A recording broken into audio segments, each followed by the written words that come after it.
In 1966, Scott Walker was at the very top of the UK charts. Millions of records sold. Teenage fans screaming outside hotels. Newspapers calling him the new sex symbol of the 1960s. Then, just a few years later, Scott Walker almost vanished. No scandal, no accident, no public goodbye. A man at the peak of fame chose to erase himself from the spotlight. Why would someone who had everything choose silence instead? At his peak, Scott Walker was not just famous. He was everywhere.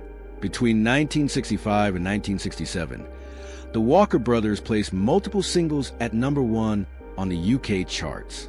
Make It Easy on Yourself sold over 1 million copies. Sun Ain't Gonna Shine Anymore did the same. At just 23 years old, Walker was performing in front of hysterical crowds night after night. Teenage fans fainted. Police were called to control riots outside venues. British tabloids compared the chaos to Beatlemania, only darker, more obsessive. But behind the numbers and headlines, something didn't fit. While fans screamed his name, Scott Walker stood still on stage. Tall, motionless, almost detached. He sang love songs that sounded more like funeral hymns. His voice was deep baritone, heavy with melancholy, nothing like the cheerful pop idol people paid to see.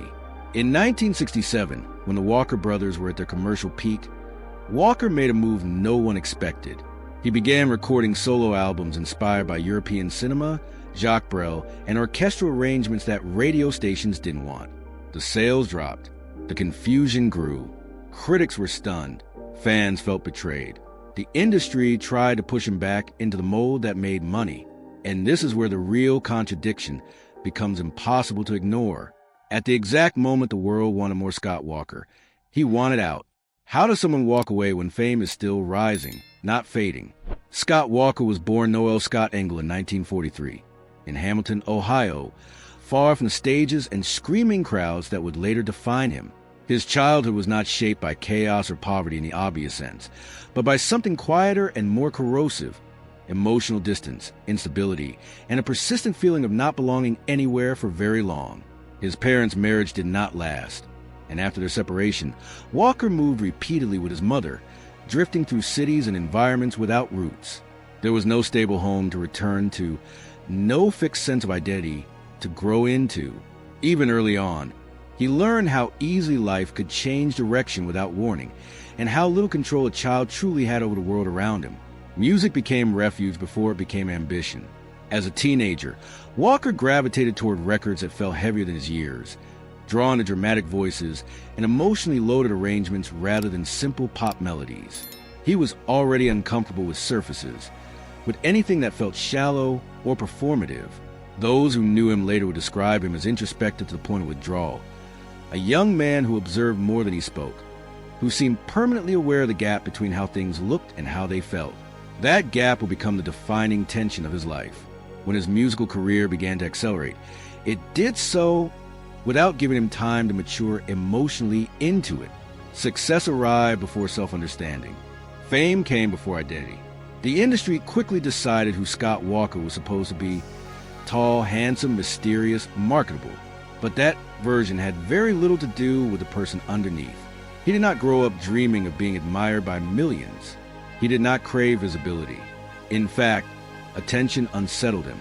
The idea of being watched, consumed, and projected onto triggered something closer to anxiety than pride. Psychologically, this mattered. Walker's sensitivity, which later fueled his artistry, also made him vulnerable. He internalized pressure deeply. Praise did not energize him the way it did other performers. It weighed on him. Each compliment narrowed the space in which he could exist as a real person, separate from expectation. Where other artists learned to perform confidence, Walker felt increasingly exposed, as if fame were peeling layers off him rather than adding armor. Even in his early 20s, those close to him noticed signs of withdrawal. He drank heavily, not in the chaotic, headline-grabbing way of later rock stars, but as a form of escape, a method of quieting the constant friction between his inner world and his public role. Alcohol dulled the noise, but it also deepened his isolation. He was surrounded by people yet fundamentally alone, praised constantly yet rarely understood. What is crucial here is that Scott Walker did not lose himself after fame. He never had the chance to fully form before it arrived. The seeds of his later rejection of celebrity were already present long before the charts, the tours, and hysteria. Fame did not change him. It collided with him at the worst possible moment, when his sense of self was still fragile and unresolved. This is why his later choices cannot be reduced to eccentricity or arrogance. They were not acts of rebellion for attention. They were acts of self-preservation. Walker understood, perhaps earlier than most, that the version of himself the world wanted was not sustainable. The smiling idol, the romantic lead singer, the object of desire, none of these roles offered him psychological safety. They demanded performance, repetition, and emotional dishonesty. And so the central question begins to sharpen. If a person learns early in life that stability is temporary and identity is easily overwritten by circumstance, what happens when the entire world tries to decide who you are for them? Scott Walker did not step into the music industry, so much as he was pulled into it. What began as opportunity quickly hardened into expectation. When the Walker brothers started gaining traction, success arrived with speed that left no room for negotiation. Tours were booked back-to-back. Television appearances multiplied. Photo shoots, interviews, rehearsals, flights, hotels. The machinery of fame moved faster than the person inside it could process. Decisions were made for him, not with him. His image was shaped externally, polished, and simplified for mass appeal. The industry did not see a complicated young man with a fragile inner world. It saw a product that worked. Tall, handsome, mysterious, a voice that sounded older than his age. He was positioned as a romantic figure, a safe fantasy, someone audiences could project onto without resistance. That projection became relentless. Every smile was analyzed, every silence interpreted, every deviation corrected. The message was clear: this version of you sells. Do not deviate. But Scott Walker was already deviating internally.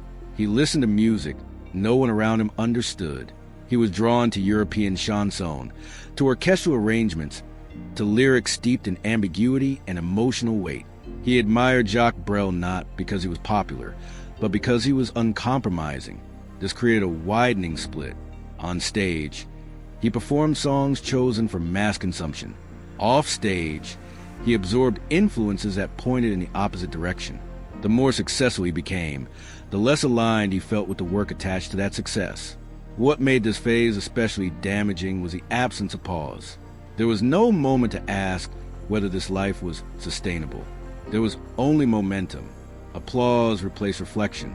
Deadlines replaced choice. In interviews, Walker began to withdraw. Answers shortened. Humor dried up. He became visibly uncomfortable discussing himself, as if language itself might trap him further into a role he did not recognize. Fame was no longer a reward. It was surveillance. The pressure was not only external, it became internalized. Walker began to judge himself through the lens of expectation. Was he grateful enough? Charismatic enough? Normal enough? This kind of self-monitoring erodes a person quietly. There is no explosion, just exhaustion. He drank more, not to celebrate, but to mute the constant demand to be someone else. Alcohol softened the edges of a life that felt increasingly sharp, but also blurred the boundary between escape and avoidance. Crucially, Scott Walker never believed the narrative that success would eventually feel comfortable. He sensed early on that comfort was not coming. The system required compliance, repetition, and emotional flattening. None of those aligned with who he was becoming. Music, which had once been a refuge, now felt like a contract with invisible terms. Every performance reaffirmed an identity he did not choose. Every encore tightened the cage. By the time the public believed he had arrived, Scott Walker already felt trapped. And once a person recognizes that their freedom is shrinking rather than expanding, the question is no longer how to succeed. It becomes how to escape. By the late 1960s, Scott Walker had achieved what most artists spent a lifetime chasing. The records sold. The venues filled. His face was recognizable before his name. On paper, this was success in its purest form. In reality, it was the moment the fracture became impossible to hide. The public image was carefully managed. Scott Walker was presented as refined, romantic, and slightly distant, a figure of quiet allure. That distance was misread as mystery, when in truth it was discomfort. Interviews became exercises in restraint. He spoke less, revealed nothing, and learned how to survive conversations by keeping them shallow. The industry praised this as professionalism. Internally, it felt like erasure. What made this phase uniquely painful was that his artistic ambitions were evolving faster than his public role could accommodate. Walker did not want to repeat what had already worked. He wanted to move inward, not outward. His early solo records reflected this shift. The arrangements grew heavier, the themes darker. Loneliness, dread, power, and moral ambiguity replaced youthful longing. These were not songs designed to reassure listeners. They demanded attention, patience, and emotional tolerance. Radio stations hesitated. Fans grew confused. Sales declined, not because the work lacked quality, but because it resisted easy consumption. The industry responded predictably. There were attempts to steer him back toward safer material, to remind him what had made him famous in the first place. This only deepened the tension. To Walker, return to that sound felt dishonest, like performing a version of himself that no longer existed. Each compromise felt like a small betrayal. At the same time, fame amplified his sense of exposure. The more visible he became, the less he felt in control of his own narrative. Strangers felt entitled to him. Journalists framed him through cliches he did not recognize. Fans projected fantasies onto his silence. Even praise became intrusive. It fixed him in a moment he was actively trying to leave behind. This is where many artists doubled down, choosing relevance over authenticity. Scott Walker did the opposite. Instead of negotiating with the market, he withdrew from it. He did not announce a reinvention. He did not explain himself. He simply began stepping away, album by album, appearance by appearance, until the distance became unmistakable. What looked like decline from the outside was, for him, an act of resistance. The contradiction is brutal. At the point where he was most visible, he felt least real. At the point where he was most admired, he felt most misunderstood. Fame did not validate him. It compressed him. The image the world celebrated was incompatible with the person he was becoming.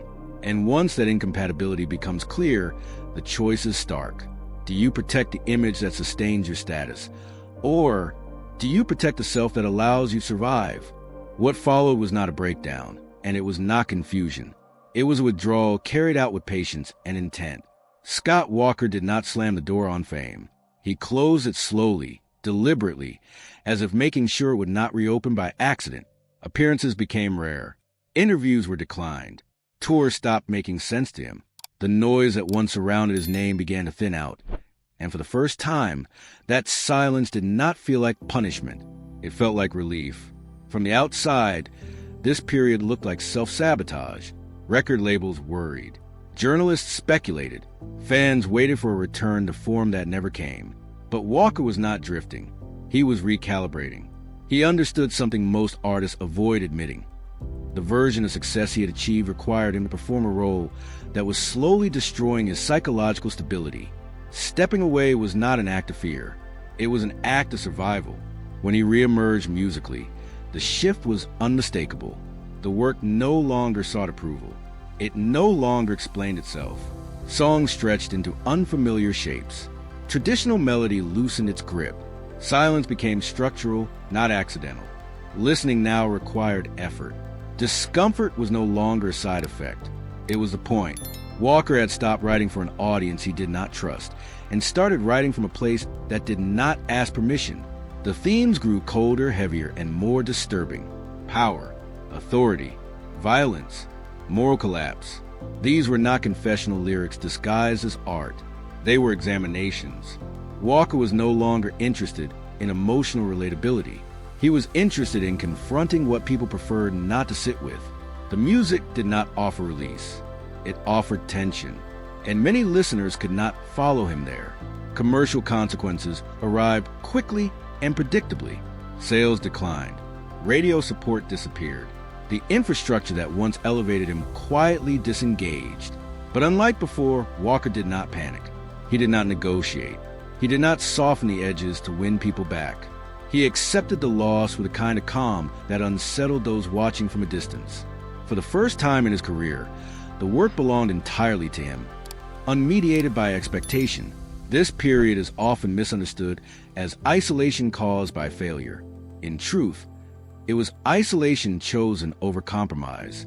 Walker was precise about his boundaries. He took long gaps between releases, sometimes years, refusing to participate in cycles of relevance that felt artificial to him. He did not explain his absence. He did not frame his choices as statements. He allowed misunderstanding to replace visibility, and he seemed comfortable with that trade. Psychologically, something shifted. The man who once felt crushed by attention now found coherence in distance. Without constant scrutiny, his inner world stabilized. Without the demand to be accessible, his focus sharpened. The fewer eyes on him, the more intentional his work became.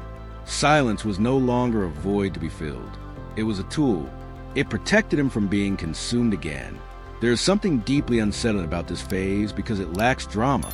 There is no public meltdown, no scandal, no redemption narrative, just a narrowing of the path until only one direction remained. Walker accepted marginalization as the cost of honesty. He chose to step outside the system rather than be defined by it, fully aware of what he was giving up in the process. As the distance from the mainstream grew, Scott Walker's work crossed a threshold that made return impossible. The music no longer merely resisted commercial logic. It rejected it outright. Sounds were chosen not for beauty, but for impact. Percussion hit like blunt force. Strings did not soothe. They unsettled. Silence appeared where melody used to live, forcing the listener to sit with anticipation rather than release. This was not evolution designed to surprise. It was a boundary being drawn, thick and unmistakable. What unsettled many was how intentional this became. Walker did not drift into extremity. He engineered it. He took years between albums, sometimes nearly a decade, refining material with obsessive care. Each release felt less like a product and more like a statement of refusal. He was not trying to regain relevance. He was narrowing his audience on purpose, removing everyone who wanted comfort, nostalgia, or explanation. What remained was small, devoted, and largely invisible to the mainstream. This is where the paradox deepened. While the public largely forgot him, a different kind of attention began to grow. Musicians who understood the cost of compromise started paying attention. They spoke about Walker with reverence, not because they enjoyed his music in a casual sense, but because they recognized the courage behind it. To them, he represented a path few dared to take, the decision to let go of approval entirely. He became influential not through ubiquity, but through example. Yet influence did not erase the personal cost. Walker lived quietly, deliberately removed from the circuits that once defined him. There were no comeback narratives, no reconciliations with his former image. He did not soften with age. If anything, his work became more severe, more distilled. This severity was not bitterness.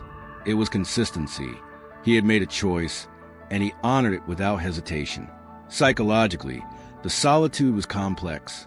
On one level, distance protected him. Without constant scrutiny, he could exist without performing. Without expectation, he could think clearly. But solitude also amplifies whatever lives inside it. The themes he explored grew darker not because he was chasing provocation, but because he was no longer filtering himself. Power, cruelty, obsession, and moral decay were not metaphors meant to shock. They were subjects he believed deserved confrontation, even if that confrontation repelled. What is striking is the absence of regret. Walker never framed his withdrawal as sacrifice. He did not speak about what he lost. He behaved as if the trade had been fair. Fame was exchanged for autonomy. Visibility was exchanged for coherence. The system that once defined him no longer had access to him, and that separation appeared to stabilize rather than diminish him. In a culture that equates success with scale, Scott Walker inverted the equation. He measured success by how little compromise remained. Each album reduced the space between intention and execution. Each year of silence reinforced his refusal to be absorbed again. He was no longer falling away from the mainstream. He had stepped outside it entirely. And that leaves a question that lingers uncomfortably. When someone chooses obscurity not because they failed, but because they succeeded too well at being seen, what does that say about the cost of fame itself? By the time Scott Walker had fully stepped outside the mainstream, something unusual happened.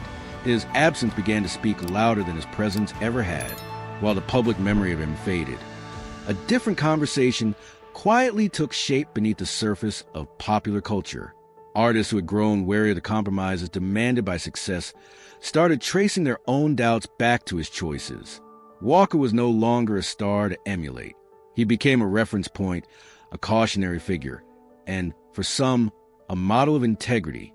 This kind of influence does not announce itself. It spreads slowly through liner notes, interviews, and backstage conversations rather than charts. Musicians spoke about him with a particular tone, one that suggested gratitude mixed with unease. They did not celebrate him for hit songs. They pointed to his refusal, his willingness to let popularity collapse rather than allow his work to become false. In an industry built on repetition, Walker represented rupture. What made this transition remarkable was its asymmetry. He gained respect as he lost visibility. The less accessible his music became, the more seriously it was taken by those who understood what it cost to make it. His albums were not widely consumed, but they were intensely studied. They circulated among listeners who were not looking for pleasure, but for permission. Permission to be difficult. Permission to slow down. Permission to alienate an audience in service of something more honest.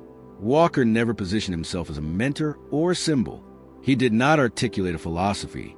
He simply kept working, quietly and relentlessly, according to his own internal logic. That restraint mattered. By refusing to explain himself, he avoided becoming a brand of resistance. His choices remained personal, not performative. That is why they carried weight. They were not gestures. They were consequences. As years passed, the contrast sharpened. Many of his contemporaries chased relevance through reinvention, nostalgia tours, or self-mythologizing.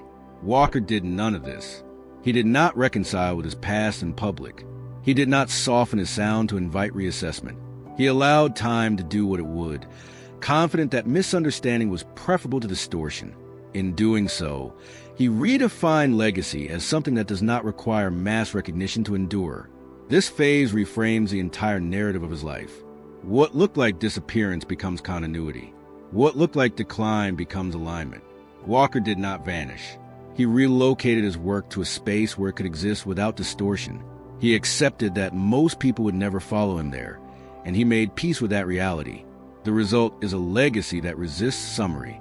He is remembered not for a single era, but for a trajectory, not for a comeback, but for consistency, not for satisfying an audience, but for refusing to lie to one. His influence survives in fragments, in decisions other artists make when no one is watching. And this leads to a final tension that defines his story. If a person shapes culture most powerfully by withdrawing from it, what does that reveal about the structures we use to measure artistic worth? In his later years, Scott Walker lived almost exactly as he had designed his work, quietly, selectively, without commentary. There was no attempt to correct a record, no desire to reframe his past for comfort or clarity.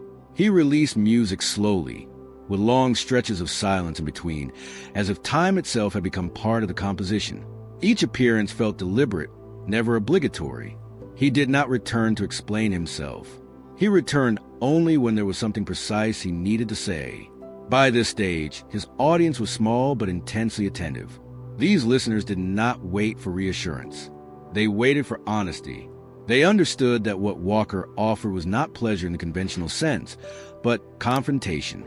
His later work did not soften with age. It stripped away excess. Sound became harsher, more skeletal. Themes circled power, cruelty, obedience, and the mechanics of domination. These were not provocations aimed at relevance. They were obsessions he had chosen not to dilute. What stands out in this period is the absence of nostalgia. Walker never revisited his early hits as a form of reconciliation. He did not perform them to remind the world of what he had been. That version of himself belonged to another life, and he showed no interest in resurrecting it. For him, artistic integrity meant refusing to exploit even his own history. The past was not a resource. It was a closed chapter. As his health declined, the distance remained. There were no farewell tours, no final statements designed to shape how he would be remembered. He allowed his work to stand without framing. In doing so, he resisted the final temptation offered to most artists, the chance to simplify their story at the end. Walker left it unresolved on purpose. Complexity was not something to be clarified. It was something to be respected. His death did not trigger a sudden wave of rediscovery in the mainstream. There were no chart resurgences, no viral moments. Instead, there was something quieter. Musicians spoke, writers reflected, listeners returned to albums they had never fully understood the first time. The legacy unfolded slowly, the way his life had, without spectacle, without closure. What remains is not a catalog designed to be consumed easily, but a body of work that asks something of the listener: attention, patience, courage. Walker's legacy is not about influence measured in numbers. It is about permission granted silently, permission to refuse, permission to disappear, permission to choose coherence over applause. And that leads naturally to the final reflection, the one his life keeps circling without ever answering directly. Scott Walker's story does not end in triumph or tragedy. It ends in alignment. He did not conquer the industry, and he was not destroyed by it. He stepped away from it once he understood the cost. That choice confuses narratives built on ascent and collapse, because it refuses both. There is no moral victory here, just clarity. He reminds us that fame is not neutral. It shapes, compresses, and demands. For some, it expands possibility. For others, it erases it. Walker belonged to the second group. He sensed early that being seen too clearly would cost him the ability to be truthful. So he chose the only path that preserved his inner life, even when that path led away from recognition. In a culture obsessed with visibility, his silence feels radical. In an industry that equates worth with reach, his refusal to be reachable becomes the point. He leaves behind no slogan, no lesson neatly packaged for imitation. Only a question that lingers long after the sound fades. If success gives you everything except yourself, is it still success at all?